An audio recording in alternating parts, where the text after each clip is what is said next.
confirmando a bênção de Deus sobre a vida delas, né? Vamos colocar de pé, amados irmãos. Vamos orar para o nosso pastor que estará trazendo a santa e poderosa palavra de Deus para os nossos corações. Aleluia. E nesta oração você possa dizer: Senhor, fala comigo aquilo que eu preciso ouvir, não que eu quero, mas aquilo que eu preciso. Oremos. Maravilhoso Deus, já adoramos o Teu nome, bendizemos o Teu nome, já glorificamos o Teu nome, Pai. E agora nós queremos receber o alimento da palavra, Pai, esta palavra poderosa, viva e eficaz, meu Deus. Use então o Teu ungido, o Teu servo, Pai, para falar conosco aquilo que nós precisamos para ser edificado, Pai, e não errarmos o alvo, Pai, mas sim, Papai, conduzirmos para o centro da Tua vontade. Por isso, usa o Teu servo poderosamente, Pai. Nós te pedimos em nome do Senhor Jesus. A paz do Senhor, meus amados. Glória a Deus. Como é bom a gente ver os frutos na casa do Senhor, as crianças criadas ouvindo a palavra de Deus, vida.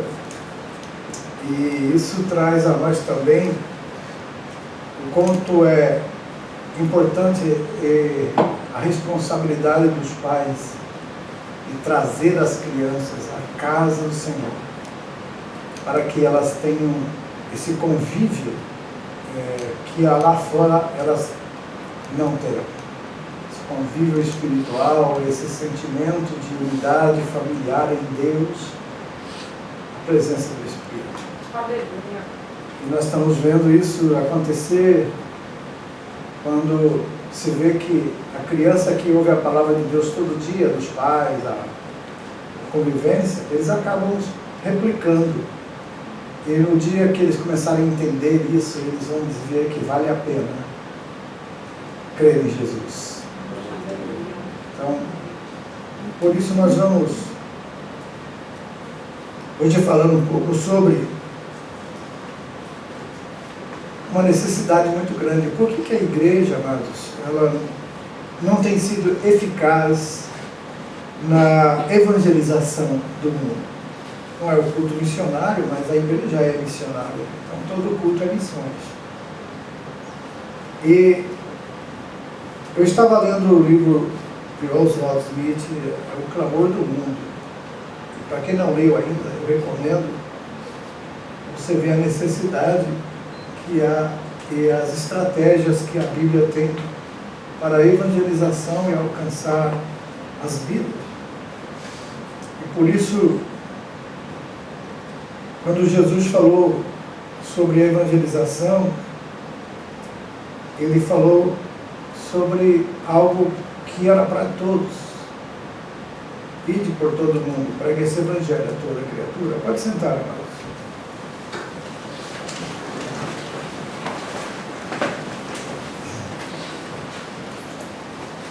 Nosso irmão Oswaldo, ele dá mais ou menos 6 causas porque a igreja não tem avançado na evangelização do mundo.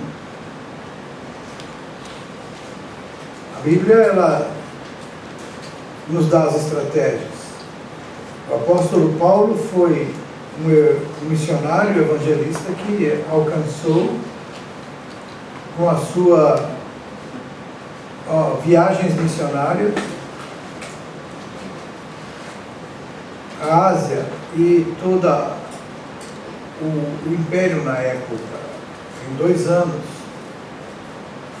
foi alcançado quase toda aquela região.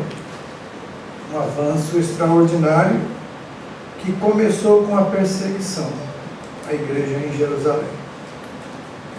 A igreja perseguida, ela tem a tendência de se multiplicar. A igreja, quando ela é elevada à condição de status, ela tem a tendência de se acomodar. Parece incrível, mas que o sofrimento da igreja produz frutos. Mas o comodismo produz a estagnação. E nós estamos muito acostumados com bênçãos. Mas esses dias nós estamos falando aqui, será que nós estamos preparados para a noite? Os nossos irmãos no mundo estão sofrendo. nossos irmãos aqui vizinhos na Coreia do Norte, é uma igreja forte e poderosa, mas oprimida, sofredora.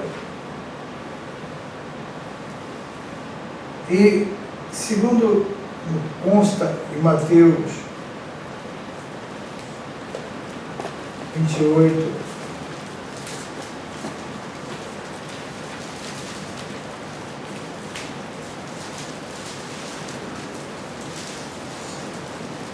glória a Deus.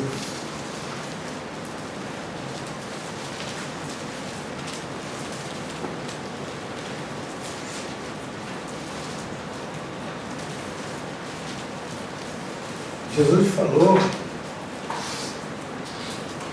que, no versículo 18, que ele tinha recebido todo o poder no céu e na terra. No 19, ele disse: "Ide e ensinai todas as nações, batizando-as em nome do Pai, do Filho e do Espírito Santo." E depois voltou a dizer: "Ensinando-as a guardar as coisas que vos tenho mandado, e eu vou estar com vocês todos os dias, até a consumação dos séculos." E termina aqui o livro de Mateus. A primeira causa daqui, o nosso irmão fala sobre a dificuldade do alcance do Evangelho em todo o mundo, é os inimigos do Evangelho. E especificamente, o nacionalismo, que é gerado no coração dos povos. O nacionalismo é diferente de patriotismo. O patriotismo, ele ama a sua pátria. Mas o nacionalismo, ele exclui os estrangeiros, ele tem aversão a estrangeiros. Aqui no Japão tem um movimento nacionalista, que eles têm até aquela bandeira raiada, que é a bandeira de guerra. E eles andam falando com alto-falantes nas ruas e criticando os estrangeiros na nação. Então a China é para os chineses, a Índia é para os indianos, e o Japão é para os japoneses, e o nacionalismo, ele tem essa resistência a aceitar missionários, a aceitar estrangeiros dentro deles. Esse é um dos inimigos. Então, o lema deles é que cada nação deve ser somente para os que pertencem à nação, por isso são chamados nacionalistas. Depois tem a segunda ênfase, o segundo problema que a igreja enfrenta para a evangelização, é que a maioria das igrejas, amados, não pensam na educação, não pensam em formar obreiros, em formar pessoas que se capacitem a receber e depois passar. E nós vemos que o apóstolo Paulo, ele formou em todo lugar que ele ia, ele fazia ensinos e formava pessoas e depois deixava aquelas pessoas trabalhando e ele ia para outro lugar para formar mais obreiros. E muitas igrejas se preocupam apenas em crescer dentro dela para si mesma e não expandir, porque elas só pensam no seu próprio bem, na sua própria saúde, esquecendo-se que a igreja do Senhor Jesus é chamada para evangelizar. A igreja não é para ficar estagnada dentro de quatro paredes.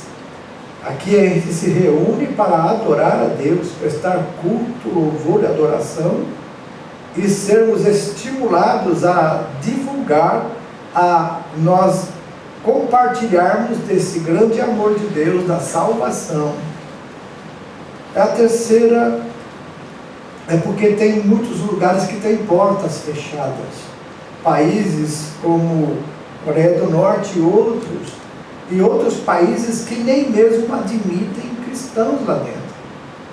Nós sabemos que a Arábia Saudita é uma delas, um país muito grande, e tem muita oposição e leis contra qualquer tipo de religião que queira entrar, a não ser o islamismo, que é deles. Então, essas portas fechadas têm causado dificuldade para que haja essa amplitude da divulgação do Evangelho. E é por isso que nós cremos Deus, mesmo com isso, Deus tem levantado pessoas com coragem, que entram nesses lugares disfarçados de treinadores de futebol, de técnicos, de médicos e de alguma outra profissão, e ali eles divulgam através do seu trabalho, no contato com as pessoas, vão semeando a semente do Evangelho. Existe N formas. Deus é um Deus de multiforme graça, sabedoria. Então Ele usa os seus para fazer. Não existe barreiras para Deus. Existe barreira para o homem. Mas quando o homem trabalha para Deus, Deus vai derrubando as barreiras conforme ele vai avançando. Então isso é fé. Isso, as portas fechadas têm provocado a dificuldade, mas mesmo assim, Deus, Ele tem as suas estratégias e tem usado isso. Muitos, eu que eu conheço, missionários, a gente não pode ficar falando publicamente, que eles são técnicos de futebol, são engenheiros, têm profissões. Eu estive na China continental e eu conheci ali crentes e fiz culto na casa de um deles, num apartamento, que ele é um crente que trabalha na China, ganha muito bem, e ele ali, no contato com as pessoas, ele tem feito a obra do Senhor. Só que não se pode ficar divulgando, pondo fotos, porque a gente acaba dando oportunidade para que as autoridades vão e acabem perseguindo essas pessoas. Mas essa é a dificuldade, uma delas. Agora, tem a quarta, que é que as igrejas, elas não têm enviado um número suficiente de missionários no mundo. Hoje em dia, muita gente não quer ser missionário, porque não é estimulado, porque não é ensinado, porque não é mostrado. E nós temos orado a Deus para que o Espírito de Deus mova a igreja, para que as pessoas que vão ser chamados por Deus, vocacionados por Ele, para que se dediquem ao estudo da palavra, ao conhecimento, mas que não se prendam a isso para fazer a obra, porque Deus não usa somente os capacitados, Ele também capacita aqueles que Ele chama. Então, se você tem um desejo no coração, de alguma forma uma sementinha foi plantada por Deus aí, dá vontade de você de repente para um país, ou aqui mesmo no Japão, ser um missionário, é só deixar o seu coração na mão de Deus e dizer: no tempo que o Senhor quiser, o Senhor me usa. E Deus vai ouvir o clamor do seu coração, porque foi Ele mesmo que colocou o desejo aí. E assim Ele vai fazer a obra dele através da sua vida. Então, não há missionário suficiente. O próprio Jesus falou: a seara é grande, os ceifeiros são poucos. Orai para o Senhor da seara, para que Ele envie ceifeiros para a sua seara. Quem sabe aqui Deus tem ceifeiros que Ele vai, num dado momento, tirar daqui e levar para outro lugar, com a função de fazer esse trabalho de conquistar as almas para o reino de Deus. Tudo aquilo que você trabalha aqui nessa nação e constrói são coisas horizontais. Mas se tudo aquilo que você faz pelo reino de Deus aqui no Japão, no lugar que você trabalha, na sua casa, com sua família, são coisas verticais, são coisas eternas. Uma alma que você ganha para Jesus. é algo eterno. A família que começa a servir Jesus a partir de uma pessoa, depois acaba toda a família vindo, e você não pode desanimar. Se tem alguém da sua família que ainda não serve a Jesus, nunca ache que vai ser difícil ou impossível, porque para Deus nada é impossível. Você tem que ter fé, você tem que ver pela fé e não ver com as vistas para crer. Eu estou sentindo, eu creio, Jesus vai salvar, Jesus vai fazer a obra. Agora não se apresse, não se afobe, achando que Deus já devia ter feito, porque Ele tem o tempo dele.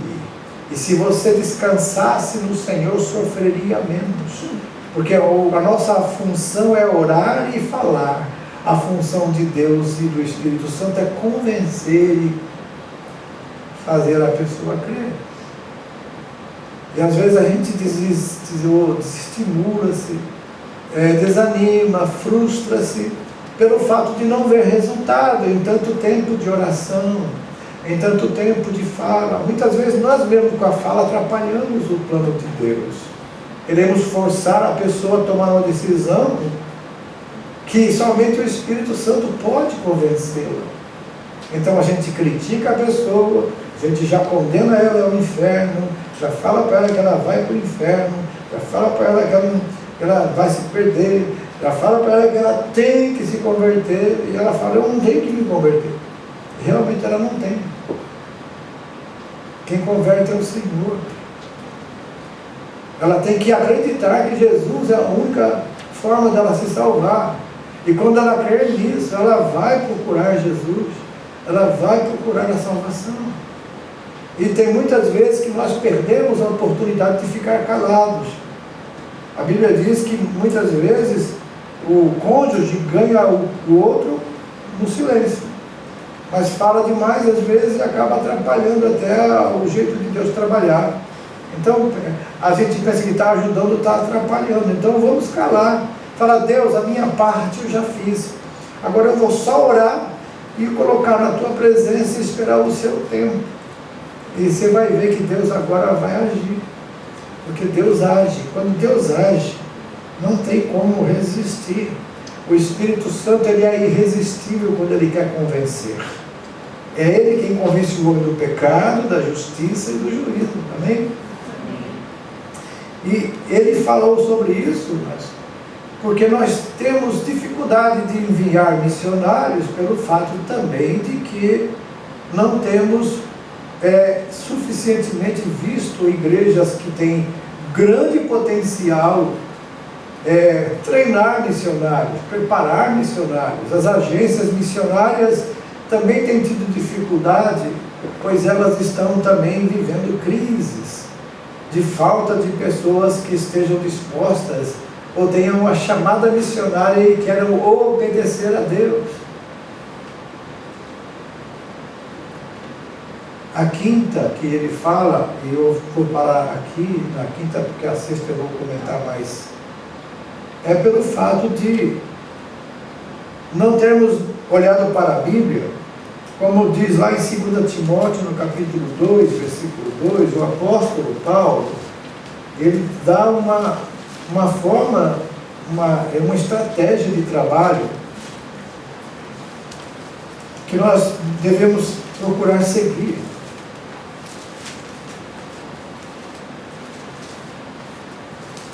Aqui em 2 Timóteo 2, versículo 2, ele diz: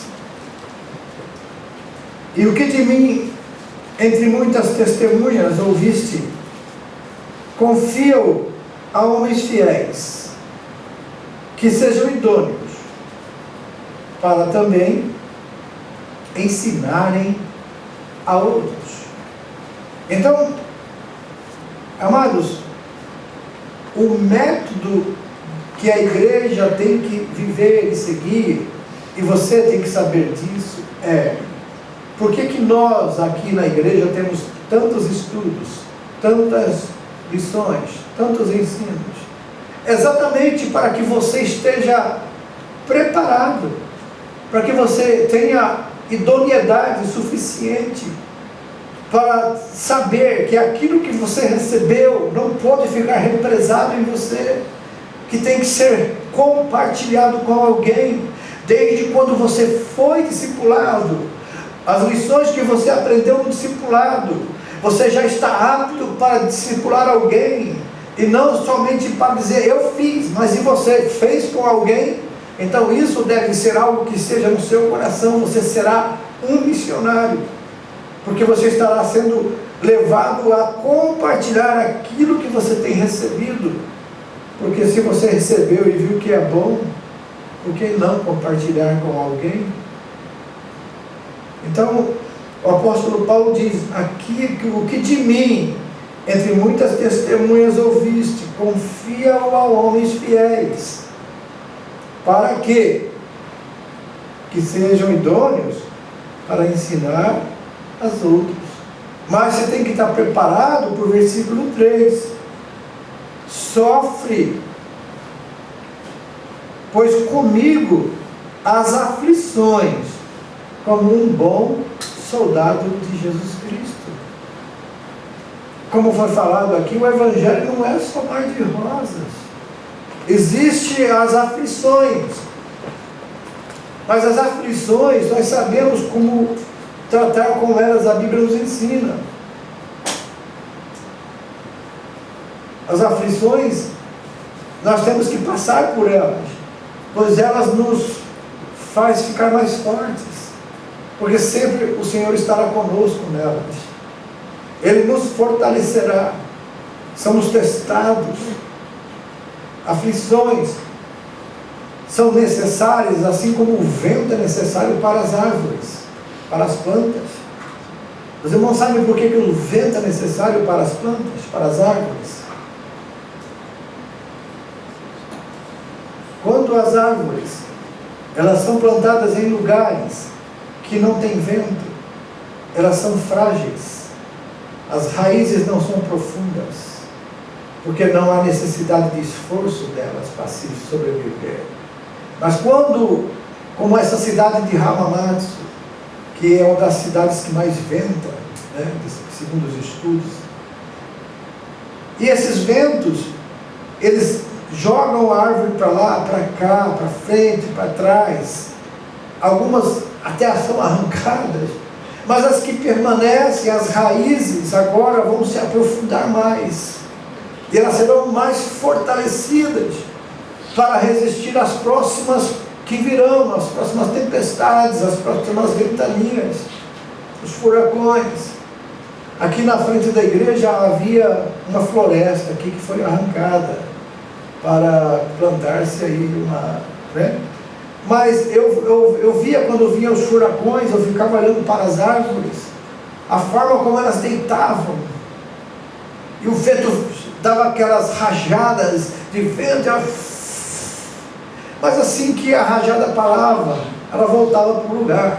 Mas isso fazia com que a raiz que estava lá acomodada, ela fosse provocada, e nem mexer nela, a terra também tinha que ceder. E quando o vento parava, a raiz tinha mais força para se aprofundar, porque vem a chuva, vem a bonança e vem o sol, e aí cresce. A sua vida e a minha vida, quando vem as aflições, vem exatamente para isso. Deus está querendo te levar para um lugar maior, te fazer maior no reino dele. Mas para que você seja maior e não caia na primeira ventania, ele tem que permitir que alguma coisa balance você, estremeça a sua vida. E aí você, resistindo a isso, confiando no Senhor, glorificando a Ele, a ventania passa, furacões não permanecem, eles vão embora, mas você permanece. E Jesus Cristo falou isso: aquele que constrói a casa na rocha. Pode vir vento, pode vir chuva, pode estar de ímpeto nos rios contra ele. O vento vai embora, a chuva também para, e os rios abaixam, e a casa permanece firme, porque está na rocha. Jesus está convocando você, igreja, vocês jovens, para esse trabalho. É necessário.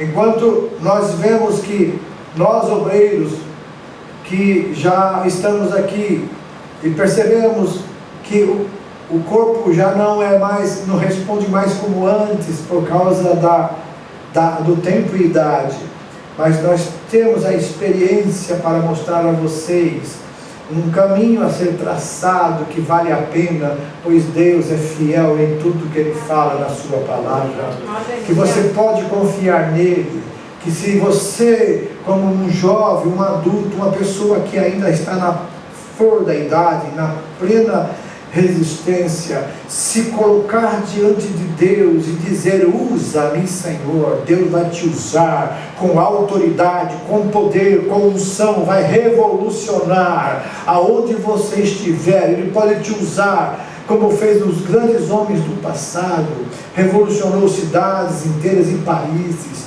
porque Deus, quando acha um coração aberto para ser usado, Ele começa a abalar as estruturas daquela cidade, para que todos se voltem para as verdades do Evangelho. E a sexta, e essa é a mais importante, porque eu quero agora terminar a mensagem com ela. Não estamos convencidos suficientemente de que as pessoas estão perdidas. Eu sempre tenho falado aqui, seus colegas na fábrica, a família que você ama, seu pai, sua mãe, seus irmãos, seu marido, sua mulher, seus filhos, muitas vezes pessoas boas, você ama, mas eles não têm Jesus, eles não aceitaram a Cristo. Se nós acreditarmos que as pessoas que elas não vão para o inferno se não ouvir o Evangelho, então é mais aconselhável deixá-las como estão, já que nós não cremos porque são uma pessoa tão boa. Acho que Deus não vai mandar como Deus vai mandar uma pessoa dessa? Olha como ele é uma pessoa boa, amável, uma pessoa carinhosa, uma pessoa respeitadora, trabalhadora. Então, se a gente acha que aqueles que rejeitaram a Cristo serão vistos pelas suas obras, então realmente a gente não vai evangelizá-las. Mas, se nós acharmos que a ignorância delas a respeito de Jesus pode salvá-las, então é melhor deixá-las como estão mesmo, deixar na sua ignorância, do que levá-las à condenação. Que se eu falar sobre Jesus ela não aceitar, então ela vai ser condenada. Será que isso é o certo? A Bíblia diz que todos estão condenados, e o salário do pecado e todos estão condenados porque todos pecaram. Então não existe, amados, nenhuma forma de salvação, nenhuma religião que possa salvar o homem. E as pessoas se grudam nas suas religiões, são fiéis a elas, pagam todos os seus a sua cobrança que as religiões fazem, exigem certas coisas que eles façam, certas renúncias, certas doações, e acham que com isso estão cumprindo a obrigação religiosa, e por isso tem o mérito da salvação, que Deus não vai condená-las. Mas Paulo coloca o mundo nas seguintes palavras. Vamos ver Efésios capítulo 2. Efésios capítulo 2. O versículo 1 diz assim: e vos vivificou, estando vós mortos em ofensas e pecados. E ele diz no versículo 3: entre os quais todos nós também antes andávamos nos desejos da nossa carne, fazendo a vontade da carne e dos pensamentos, e éramos por natureza filhos da ira. O que as pessoas são no mundo sem Jesus? Filhos da ira. Todos. Jesus morreu por todos. Mas por que são filhos da ira? Não é porque são pecadores. Não é porque matam, roubam, adulteram. São filhos da ira porque rejeitam o plano de Deus. Jesus veio para salvar o assassino, o adúltero, a humanidade. Deus amou quem? O mundo. E Ele deu o seu Filho. Aquele que crê será, mas quem não crê já está condenado. Então essa tradução já está condenado é mais correta, porque a condenação é esta: a luz veio ao mundo, mas os homens amaram mais as trevas do que a luz, porque as suas obras eram más. A luz é Jesus, é a luz que alumia todo homem. Se a pessoa crê em Jesus, ela automaticamente passa das trevas para a luz, da condenação para a salvação. E essa é a grande verdade que eu e você temos que entender, amados. O versículo 12 aqui, ele diz que naquele tempo vocês estavam sem Cristo, entendeu? Naquele tempo, quer dizer, antes de aceitar Jesus, estavam sem Cristo, separados da comunidade de Israel, estranhos aos concertos da promessa, não tendo esperança e sem Deus no mundo. É isso. Mas ele diz: agora, em Cristo, vós que antes estavam longe, já pelo sangue de Cristo chegaste perto. E aí ele fala aos Efésios que dos dois povos Deus fez um. Isso é, não existe mais grego, nem judeu, nem bárbaro, nem cita. Em Cristo todos somos um, que é o povo de Deus.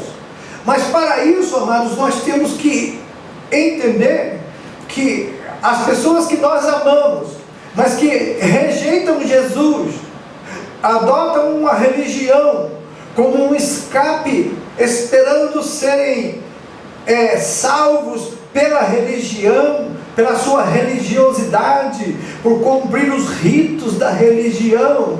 Eles esperam que com isso eles sejam compensados pelos seus pecados. É isso que é ensinado na religião em muitos casos.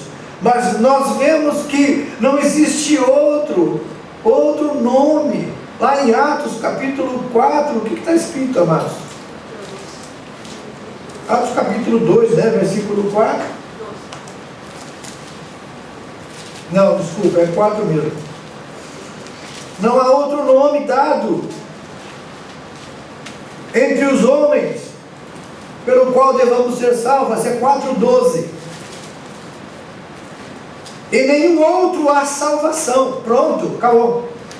Em nenhum outro há salvação, porque também debaixo do céu nenhum outro nome é dado entre os homens pelo qual devamos ser salvos. O próprio Jesus disse: eu sou o caminho, a verdade e a vida, e ninguém vem ao Pai a não ser por mim, através de mim. Não vem, não é vai. O caminho não é, Jesus não está dizendo vai, Jesus está dizendo vem, porque Ele é a porta, Ele é o caminho, Ele é a verdade, Ele é a vida. Quem tem Jesus tem tudo. Quem tem Jesus tem salvação garantida. Quem tem Jesus está perdoado dos pecados. Quem tem Jesus tem o Espírito Santo para orientar. Quem tem Jesus tem o seu nome escrito no livro da vida do Cordeiro. E quem não tem Jesus não tem nada. A expectativa de um sofrimento eterno, de um choro eterno, de um clamor eterno, do arrependimento, da tristeza de não ter aceitado a verdade que ouviu. Hoje dificilmente alguém não tem oportunidade de ouvir o Evangelho. As redes sociais, embora são usadas muito de forma maligna, mas também nas redes sociais tem muita coisa que as pessoas têm oportunidade de ter contato com Jesus Cristo. Nós, como crentes, desde jovens até adultos e mulheres e homens da igreja, deveria ver nas redes sociais a oportunidade de evangelizar e não de criticar ou de reclamar ou de se expor. Porque as redes sociais é uma oportunidade que Deus está dando à igreja dele, para nessa noite que está tendo pela dificuldade de contato, de visitar hospitais, de estar visitando casas, de estar reunindo multidões, a oportunidade das redes sociais, de termos evangelizar, falar com as pessoas sobre Jesus, sobre a necessidade de salvação, mas muitas vezes estamos vendo crentes usando a rede social para reclamar, para criar confusão, criar discussões desnecessárias a respeito de assuntos polêmicos.